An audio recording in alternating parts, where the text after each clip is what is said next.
오늘은 말씀드린 대로 맥주 감사절로 하나님 앞에 드리는데요. 맥주 감사절은 사실은 구약적 절기로 봐서는 성령 강림주일 날이 맥주 감사절입니다.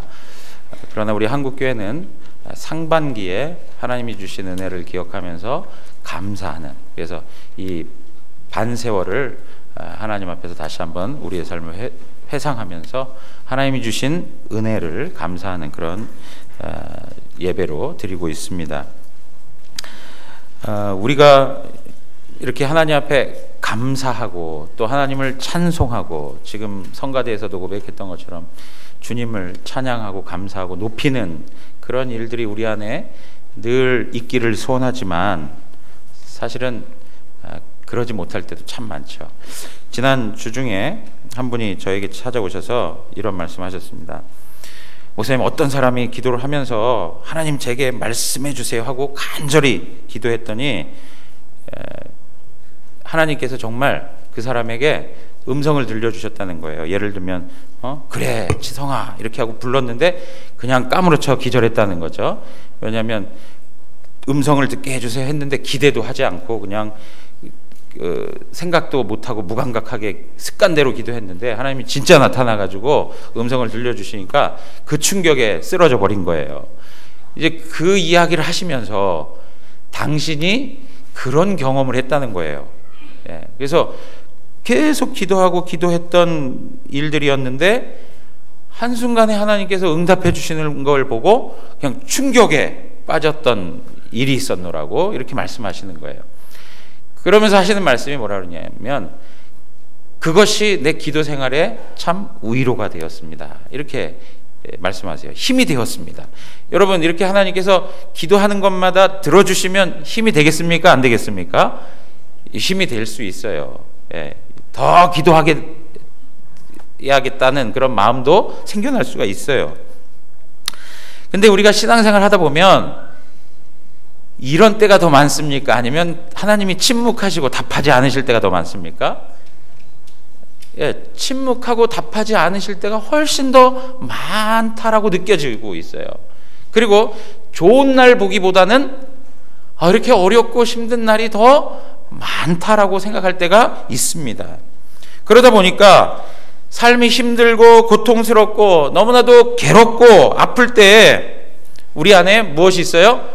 원망하게 되고 불평하는 그런 일들이 나오게 되어 있어요. 그런 악조건을 만나게 되면 감사의 기억자도커녕 오히려 그냥 투덜투덜대는 것이 우리의 모습인 것 같아요. 여러분, 오늘 본문에 보니까 사도 바울이 골로새 교인들에게 예수 그리스도를 주로 믿었습니까? 이렇게 얘기해요. 그렇다면 예수 그리스도 안에서 믿은 대로 어떻게 하라고요? 행하라, 그렇게 얘기하고 있어요. 믿고 그 안에서 행하라, 그렇게 말씀하고 있어요. 그러므로 너희가 그리스도 예수를 주로 받았으니 그 안에서 어떻게 하라고요? 행하되, 그렇게 말씀하고 있는 거예요.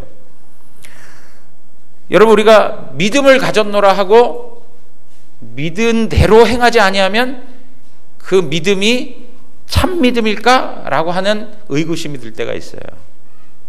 그래서 야고보서에서 뭐라고 그랬냐면 그 행위를 통해서 뭘 알 수 있어요? 믿음을 알 수 있다라고 말씀하고 있습니다.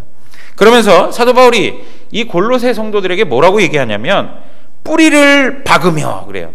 여러분, 이 뿌리를 박는다는 거는 이 나무라든가 식물이라든가 이런 의미에 있어서 설명되는 표현들이에요. 그죠? 뿌리를 박는다. 나무가 뿌리를 박아야 제대로 살아갈 수 있죠. 그죠? 그 다음에 세움을 받고 그래요. 세운다라고 하는 것은 마치 건물을 세우는 것 같은, 건축물을 세우는 것 같은 그런 일들을 우리로 하여금 생각하게끔 만들어주는 단어예요. 여러분, 세우는 것도 어떻습니까? 든든하게 세워져야 되죠. 튼튼하게 세워져야 됩니다. 어느 순간 무너지게 되어서는 안 되는 것이죠. 그러면서 또 뭐라고 얘기하냐면 교훈을 받은 대로 믿음에 굳게 서라, 그렇게 얘기해요. 굳게 서라, 굳게 서라.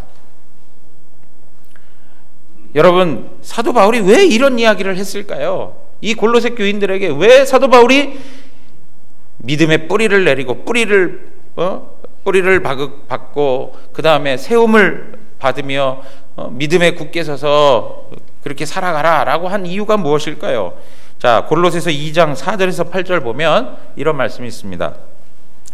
내가 이것을 말하면 아무도 교묘한 말로 너희를 속이지 못하게 하려 함이니 그래요. 그러니까 골로새 교회에 어떤 사람들이 나타났냐면 교묘한 말로 그 성도들을 속이는 사람들이 나타났다는 거예요. 8절 한번 보십시오. 다 같이 한번 읽겠습니다. 8절입니다. 누가 철학과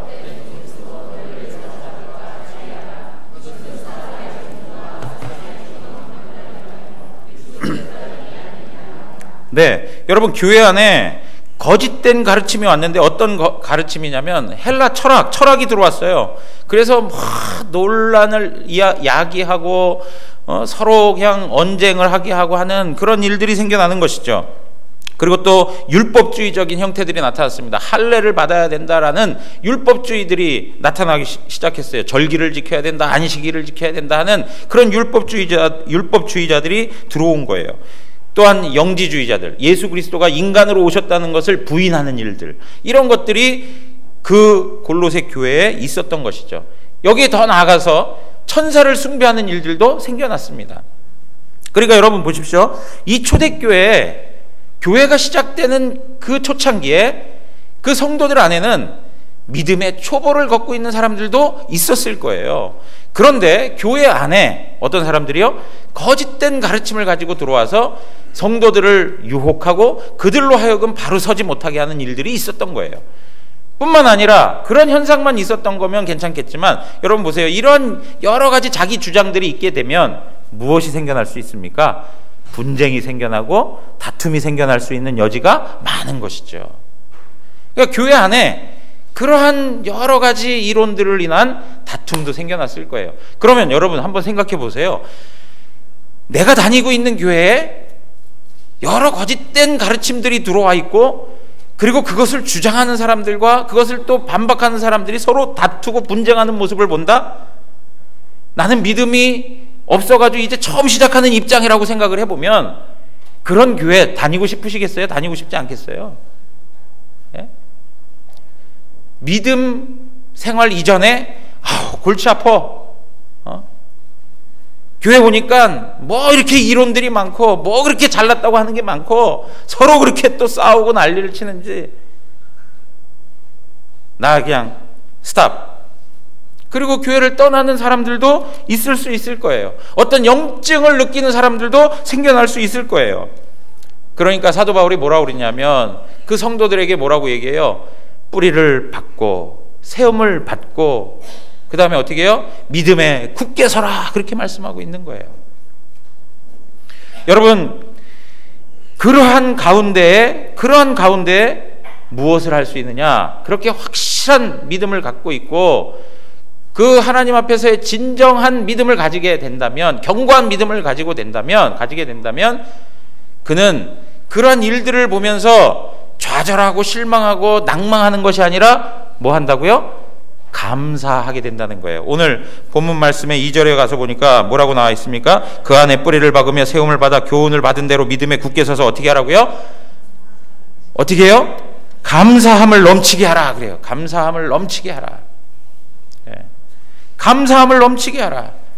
그러니까 우리가 감사할 수 있는 것, 나타나는 현상들에 대하여 실망하고 좌절하고 그것 때문에 시험 들어서 믿음 생활까지 포기하는 그러한 일들을 뛰어넘어 하나님 앞에 오히려 감사하기까지 할 수 있는 그러한 원동력은 하나님 앞에 참된 믿음을 가질 때 가능하다는 거예요.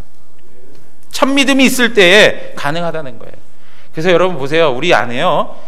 지금까지 교회 생활을 이렇게 하다가 교회가 뭐 이래서 난 못 다니겠어. 뭐 저래서 난 진짜 정냄이 떨어져. 나는 이래서 난 교회에 대해서 부정적인 생각이 들어. 이렇게 얘기하는 분들 보시면은요. 그건 그 상황에 대한 문제라기 이전에 개인의 믿음에 관한 문제예요. 믿음의 부재에서 오는 일들이에요. 오늘날 한국 교회가 어떻고 저쩌고 하면서 많은 부정적인 이야기들을 많이 하죠. 실질적으로 그런 일들이 우리 가운데 있습니다. 그것 때문에 마음 아프고 가슴 쳐야 될 그런 현실들이 우리 안에 있어요. 그럼에도 불구하고 그것 때문에 떠나는 사람들을 보면 저는 그들의 믿음에 관한 문제이지 다른 문제가 아니에요. 정말 신실한 믿음을 가지고 있다면 떠날 수 있겠습니까? 그러한 환경, 상황을 보면서 주님 떠날 수가 없는 거예요. 결국에는 믿음의 부재의 문제인 거예요. 믿음의 부재의 문제.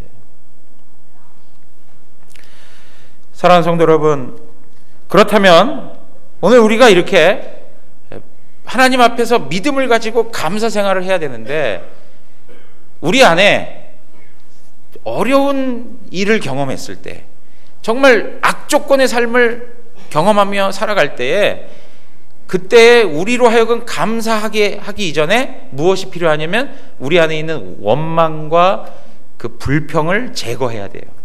원망과 불평을 제거하는 일들이 필요하다는 거예요. 자, 여러분 보십시오. 우리는 하나님 앞에서 선한 것이 있습니까? 없습니까? 선한 것이 없어요. 하나님, 저는 선한 것이 없습니다 하는 게 정답이고 진실한 고백이에요. 아담과 하와의 그 범죄 이후에 인간은 하나님 앞에 죄성 때문에 선한 것을 구할 수가 없어요. 아무리 하나님이 좋은 조건을 줘도 거기에서 뭘 해요?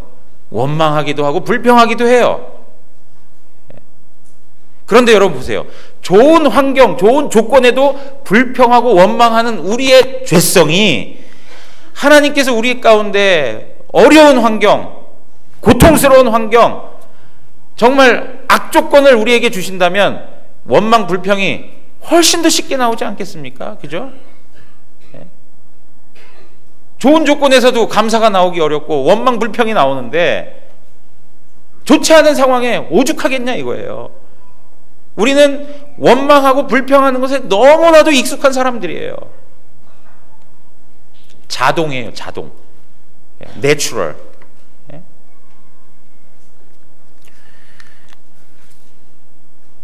그런 측면에서 우리 안에 이 원망과 불평을 제거하는 일이 필요하다는 거예요. 자, 민수기 13장 31절에서 14장 5절, 좀 길죠? 우리 한번 보겠습니다. 민수기 13장 31절에서 14장 5절까지. 그와 함께 올라갔던 사람들은 이르되 우리는 능히 올라가서 그 백성을 치지 못하리라. 그들은 우리보다 강하니라 하고, 32절에 이스라엘 자손 앞에서 그 정탐한 땅을 악평하여 이르되 우리가 두루 다니며 정탐한 땅은 그 거주민을 삼키는 땅이요 거기서 본 모든 백성은 신장이 장대한 자들이며 거기서 네피림 후손인 아낙 자손의 거인들을 보았나니 우리는 스스로 보기에도 메뚜기 같으니 그들이 보기에도 그와 같았을 것이니라. 온 회중이 소리를 높여 부르짖으며 백성이 밤새도록 통곡하였더라. 우리 2절 다 같이 한번 읽겠습니다. 이스라엘 자손이 다 모세와 아론을 원망하며 온 회중이 그들에게 이르되 우리가 애굽 땅에서 죽었거나 이 광야에서 죽었으면 좋았을 것을, 어찌하여 여호와가 우리를 그 땅으로 인도하여 칼에 쓰러지게 하려 하는가? 우리 처자가 사로잡히리니 애굽으로 돌아가는 것이 낫지 아니하랴. 이에 서로 말하되 우리가 한 지휘관을 세우고 애굽으로 돌아가자 하며 모세와 아론이 이스라엘 자손의 온 회중 앞에서 엎드린지라. 여러분, 이 이야기가 뭡니까? 12명의 정탐꾼을 가나안 땅에 보냈습니다. 돌아와서 보고하는데 이 땅은 정말 젖과 꿀이 흐르는 땅 맞습니다. 그래요. 그런데 그 땅의 거민은 강하고 그 성읍은 견고하고 큽니다. 그러니까 갈렙이 이야기해요. 우리 가서 취하자. 당장이라도 가서 그 성읍을 취하자. 그래요. 그러니까 그 다음의 내용이 우리가 읽은 오늘 본문의 이야기인 거예요. 그 백성들이 뭐라고 그래요? 우리는 칠 수가 없다. 왜냐니까 그들은 우리들보다 강하다. 그래요. 그러면서 32절에 뭐라고 얘기합니까? 이스라엘 자손 앞에서 그래요. 이스라엘 자손 앞에서 뭘 했습니까? 악평했다. 그래요. 악평했다. 그러면서 자기 자신들은 메뚜기 같은 존재다라고 하는 그러한 표현들을 사용하고 있는 것을 볼 수 있습니다. 사랑하는 성도 여러분, 여기 중요한 원리가 있는데요. 이스라엘 앞에서 악평했다 이렇게 얘기하고 있어요. 이 악평을 하고 나니까 이 부정적인 생각들이 어떻게 해요? 전 백성들 사이에 전염되기 시작해요. 부정적인 생각은 전염성이 굉장히 강합니다. 긍정적이고 또 선한 것을 도모하고 하는 것들에 대해서 너무나도 힘들게 이루어져 가고 있는 거에 반해 부정적이고 무너뜨리고 해하고 하는 그런 것들은 너무나도 쉽게 이루어지는 것이 바로 인간의 습성들이에요. 사랑하는 성도 여러분, 우리가 하는 한마디 한마디의 말이 전염성이 있다는 것을 기억하셔야 돼요. 그러므로 나의 한마디가 우리 공동체에 영향을 끼치고 있다는 것을 늘 생각하셔야 돼요. 여러분, 이렇게 이스라엘 백성들이 원망하고 불평한 것에 대해서 하나님께서 어떻게 하셨을까요? 하나님께서 그들에게 나타내신 반응이 뭘까요? 민수기 14장 26절에서 38절에 보면, 자, 27절 보십시오. 나를 원망하는 이 악한 회중에게 내가 어느 때까지 참으랴? 이스라엘 자손이 나를 향하여 원망하는 바 그 원망하는 말을 어떻게 했다고요?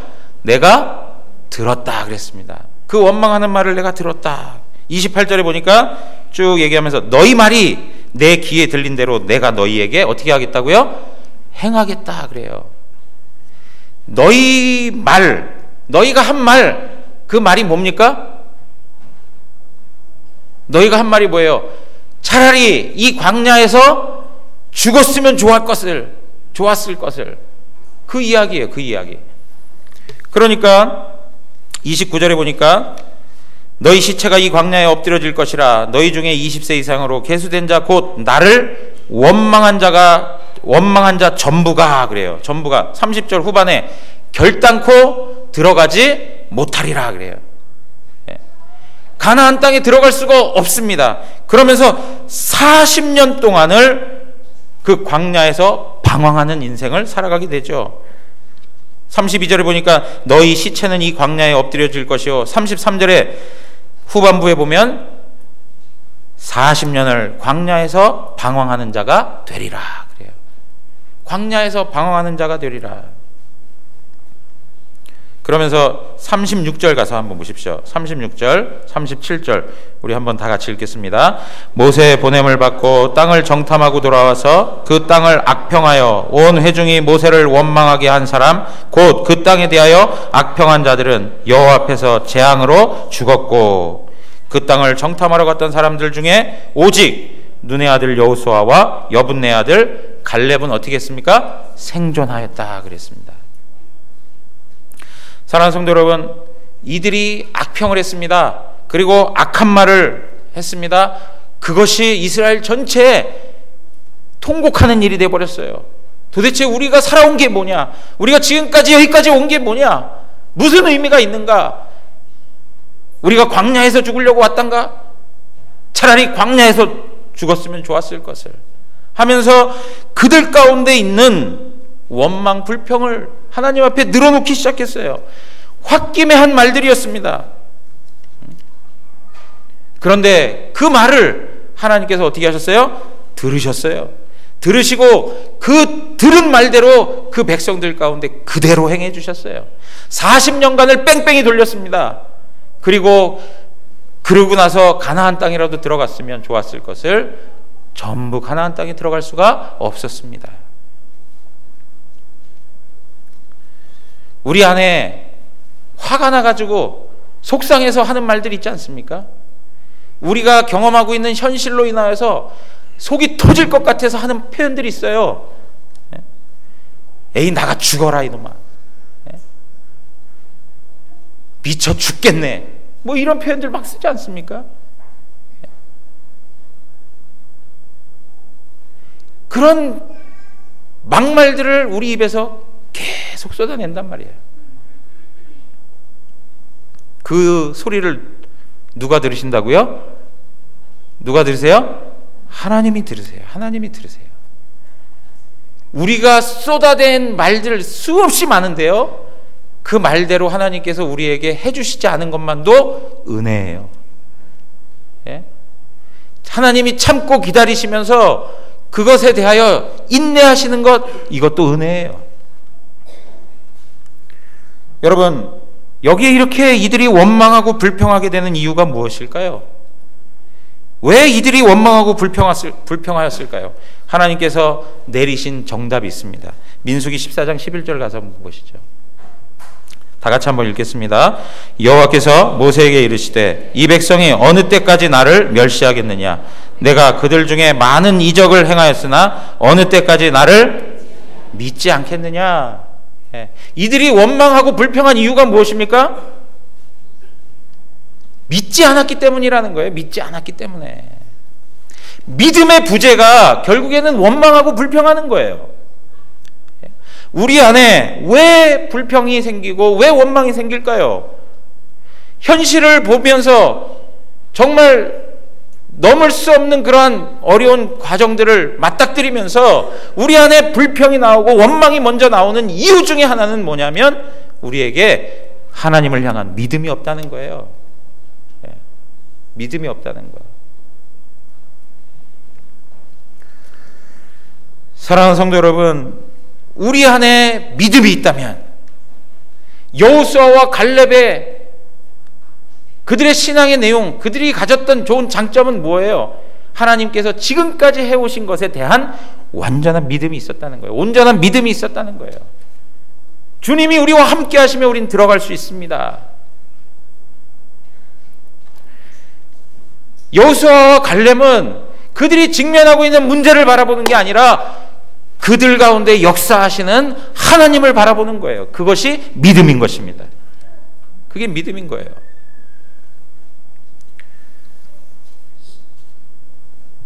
사랑하는 성도 여러분, 우리 안에 믿음이 있으면 원망과 불평을 제거할 수 있습니다. 두 번째, 우리가 원망 불평을 넘어서 그냥 원망하고 불평하는 것에만 그치는 게 아니라, 물론 그것만 해도 너무 잘하는 거죠. 그죠? 원망하고 불평하지 않는 것만 해도 너무 잘하는 거예요. 그런데 더 나아가서 하나님을 찬양하고 하나님 앞에 감사할 수 있다면 그것은 얼마나 더 아름다운 것일까요?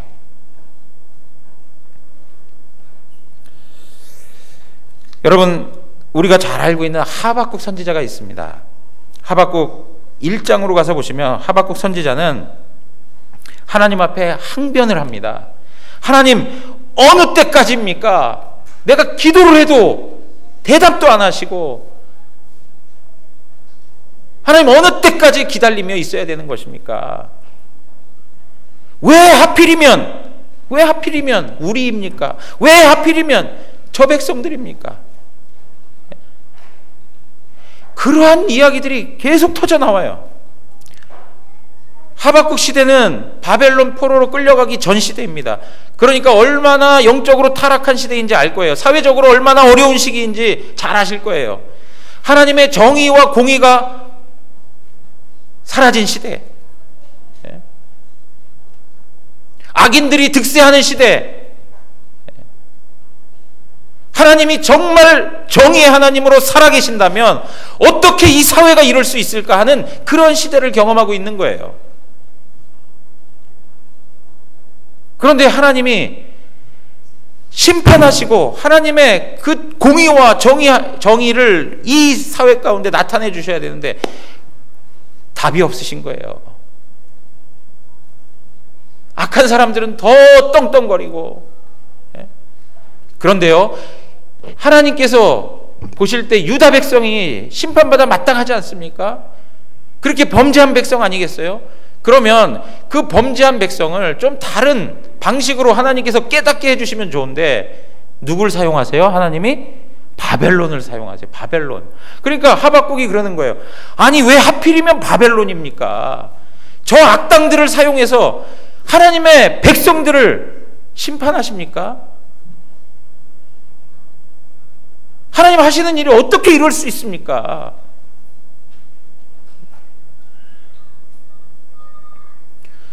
우리 그런 거 있잖아요. 하나님 좀 깨닫게 해주셔도, 나로 하여금 좀 하나님 앞에 마음을 돌이킬 수 있도록 하셔도, 나를 좀 치셔도 저 사람한테만큼은 자존심 상하기는 하지 마셨어야 되는 거 아니에요? 뭐 이렇게 고백할 때 있지 않습니까, 우리? 저 사람만큼은 피하고 싶었는데 저 사람 앞에서까지도 제 자존심을 이렇게 구겨 놓으셔야 되는 겁니까, 하나님? 이렇게 항변할 때 있지 않습니까? 지금 하박국이 놓여 있는 현실이 바로 그런 거예요. 아주 비참한 지경이에요. 그런데 이러한 과정들을 거쳐서 하박국을 읽어가다 보면 3장에 와서는 하박국의 심경의 변화들이 보이는데, 항변했던 하박국의 모습이 아니라 하나님 앞에 기도하며 찬양하는 하박국의 모습이 나타나는 거예요. 하박국 3장 17절에서 19절 우리 한번 다 같이 읽도록 17절 18절만 읽겠습니다. 다 같이 읽겠습니다. 비록 무화과 나무가 무성하지 못하며 포도나무에 열매가 없으며 감람나무에 소출이 없으며 밭에 먹을 것이 없으며 우리의 양이 없으며 외양간에 소가 없을지라도 나는 여호와로 말미암아 즐거워하며 나의 구원의 하나님으로 말미암아 기뻐하리로다. 아멘. 여러분, 그렇게 하나님 앞에 항변했던 이 하박국이 과정을 거쳐서 하나님 앞에 찬양하는 자가 되어버렸어요. 하나님, 아무것도 없어도 좋습니다. 내 삶의 조건이 없어도 좋습니다. 나는 여호와 하나님을 인하여 즐거워하고 나의 구원의 하나님을 인하여 기뻐할 것입니다. 이렇게 고백해요. 원망하고 불평하는 것을 멈추고 있는 것이 아니라 더 나아가서 하나님을 찬양하는, 하나님 앞에 감사하는 그러한 신앙의 고백을 가지고 서 있는 거예요. 왜 그럴까요? 하박국이 놓여 있는 상황이 변해서일까요? 환경이 바뀌었습니까? 아닙니다. 여전한 악조건이에요. 여전한 상황이에요.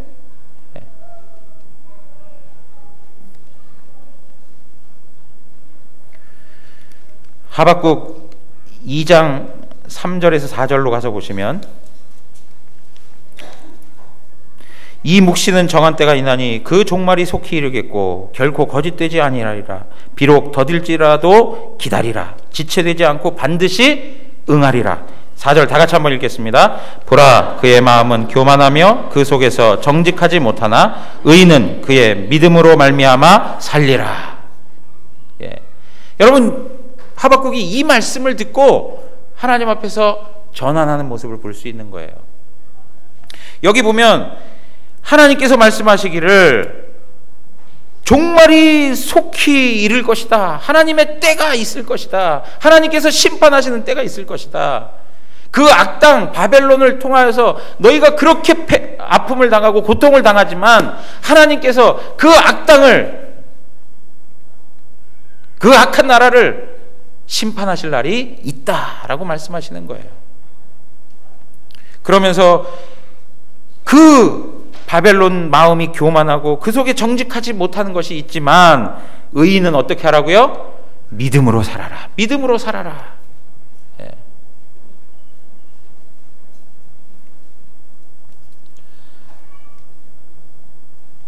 믿음으로 뭘 바라봐야 되는가? 하나님의 때를 바라보는 것이고 하나님께서 그 백성들 가운데 역사하실 그 심판의 날을 바라보는 거예요. 하나님의 약속을 부여잡고 지금 환경을 바라보는 게 아니라 그 약속대로 하나님께서 반드시 역사하실 것을 믿음의 눈으로 바라보고 살아가는 거예요. 세상이 아무리 악인들이 득세하고 의인의 삶이 고통받는 삶이라 할지라도 나는 믿음으로 살겠습니다. 나는 믿음으로 살겠습니다 하는 그 신앙적 자세를 놓치지 않는 거예요. 사랑하는 성도 여러분, 의인은 믿음으로 살리라. 예? 우리 한번 따라서 해보십시오. 의인은 믿음으로 살리라. 의인은 믿음으로 사는 거예요. 환경으로 사는 거 아닙니다.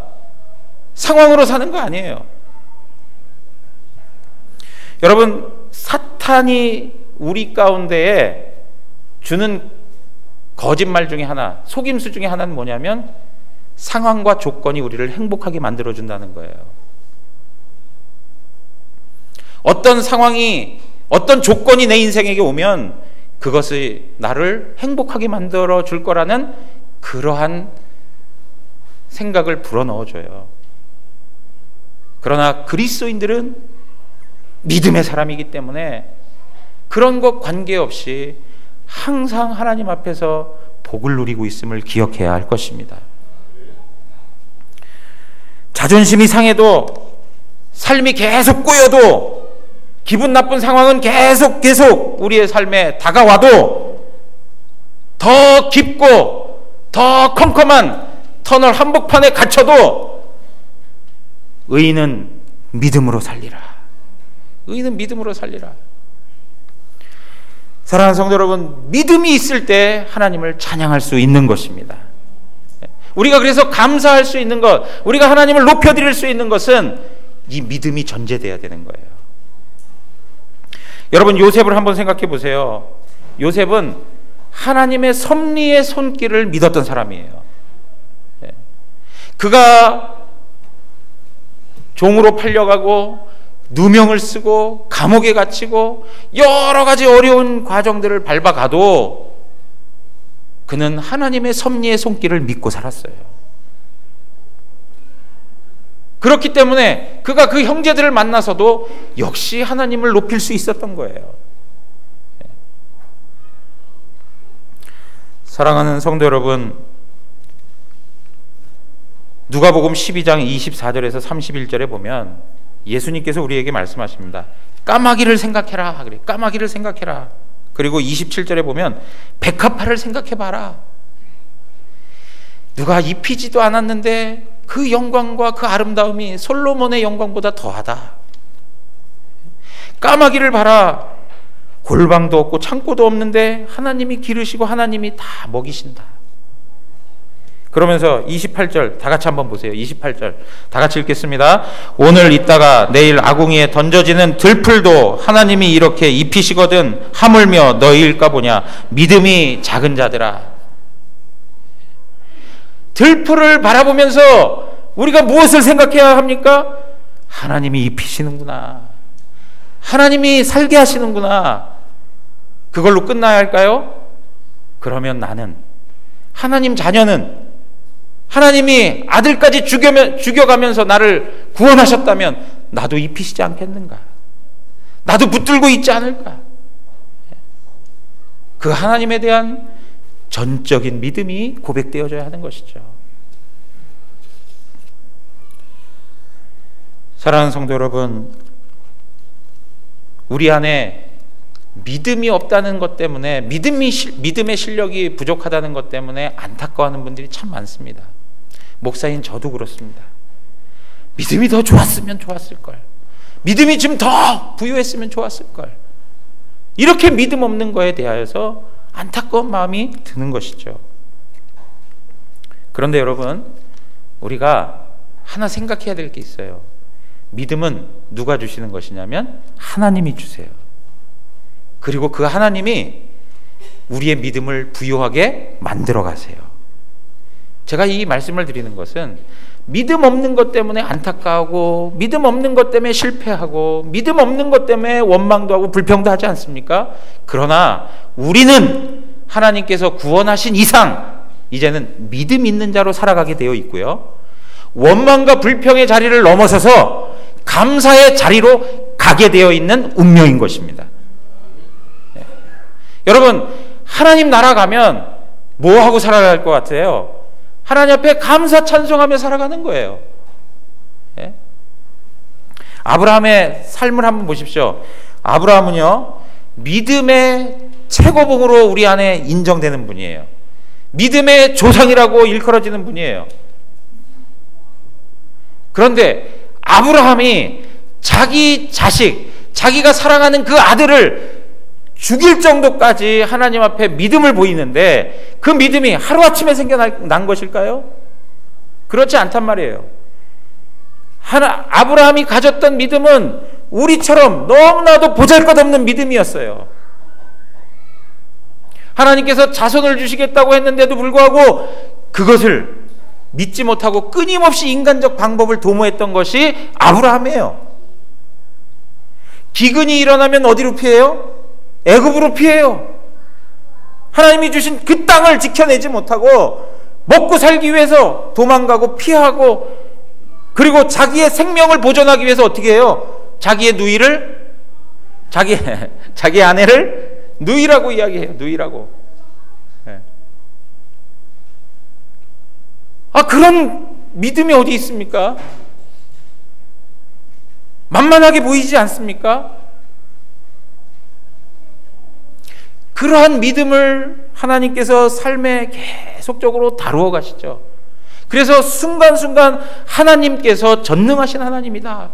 하나님께서 너의 인생의 주권자가 되신다. 하나님은 없는 것에서 있는 것도 가능하게 하신 분이다.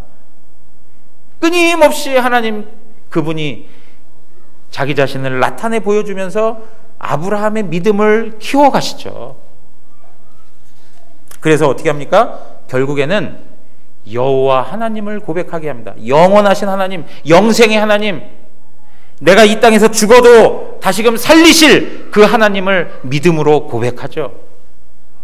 그리고 나서 22장에, 창세기 22장에 하나님께서 너가 사랑하는 내 독자 그를 나에게 바쳐라. 그럴 때 어떻게 해요? 주저하지 않고 하나님 앞에서 그 순종을 감당하는 아브라함의 모습을 볼 수 있는 것입니다. 사랑하는 성도 여러분,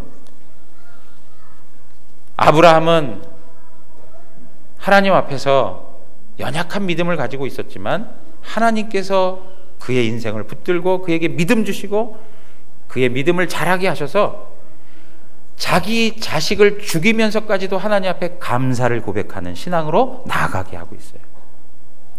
오늘 우리들에게 하나님께서 그 일을 우리의 삶에서 행하고 계시다는 것입니다. 우리가 원망하고 불평할 때 있습니다. 우리의 믿음이 부족해가지고 하나님을 찬양하지 못할 때가 있습니다. 그러나 우리는 하나님 앞에 찬양하는 자로, 하나님 앞에 찬송하는 자로 세워질 하나님의 사람들입니다.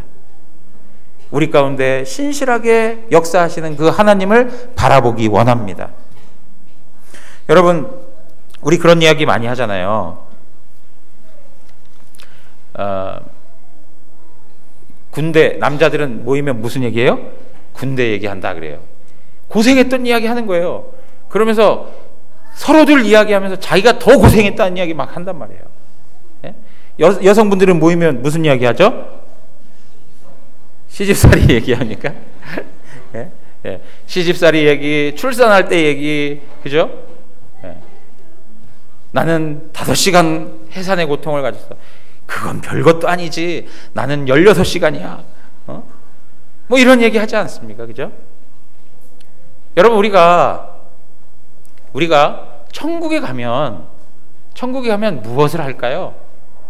천국에 가면 다 이렇게 둘러 모여 앉아가지고 내가 이 땅 살아가면서 정말 어려웠을 때, 정말 답답했을 때, 정말 사방을 둘러봐도 뭔가 답이 나오지 않았을 때 하나님이 행하신 그 일들, 하나님이 그때 이렇게 찾아오셔서 그 위기의 순간에도 나를 건져내시고 내 인생을 지금까지 붙들어 오셔서 이 자리에 오게 되었노라고. 서로 그런 이야기하고 있지 않겠어요? 그죠? 그럼 여러분 보세요. 밋밋한 이야기 가지고 나가서 이야기할 게 있겠습니까? 그죠? 하나님께서 우리의 삶에 많은 추억거리들을 남겨주고 있어요. 많은 고난의 장소로, 고통받고 아파하는 장소로 우리를 끌어오세요. 그래서 그 하나님과의 관계 속에서 얻어지는 하나님의 자비와 하나님의 사랑과 하나님의 은혜가 무엇인지를 우리로 맛보게 하세요.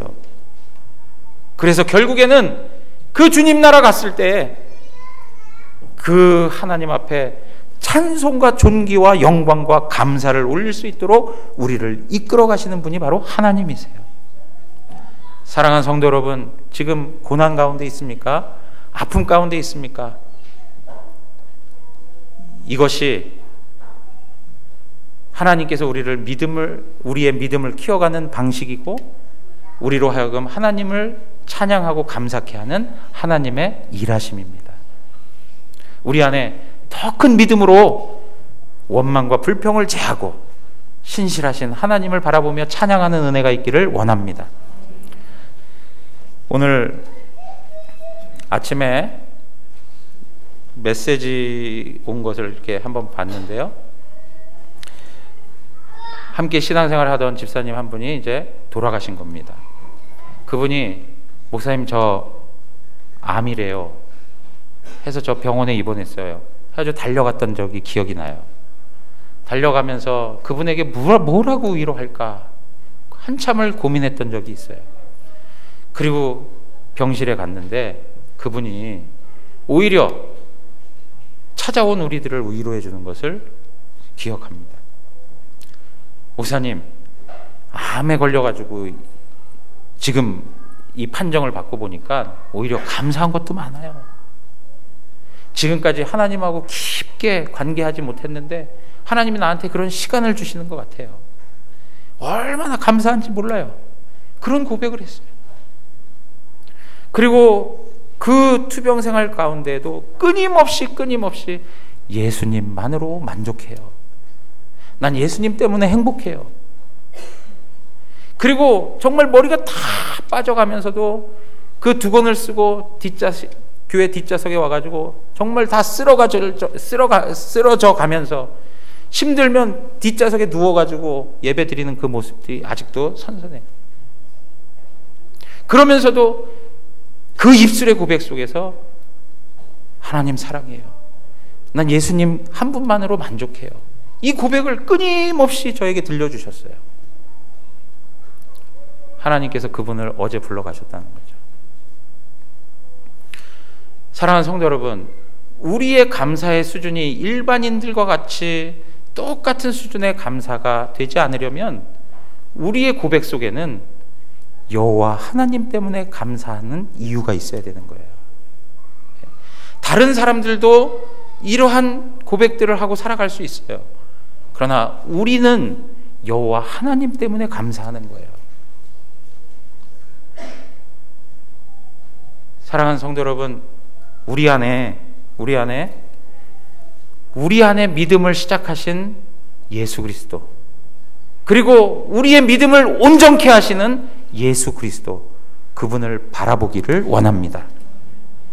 우리의 구원이 되시고 우리의 반석이 되시고 우리의 노래가 되시는 그 구원의 하나님을 바라보는 것이 바로 믿음입니다. 그리고 그분을 찬양하는 것이 바로 성도의 삶인 것입니다. 내가 좋은 환경에 있든지 내가 그렇지 못한 환경에 있든지 관계없이 항상 하나님을 찬양하는 것이 바로 은혜 받은 성도의 삶의 내용인 것입니다. 오늘 이러한 은혜가 우리 모든 성도님들 가운데 있기를 주님의 이름으로 축원합니다. 이 시간 다 같이 일어나서 찬양하고 기도하겠습니다.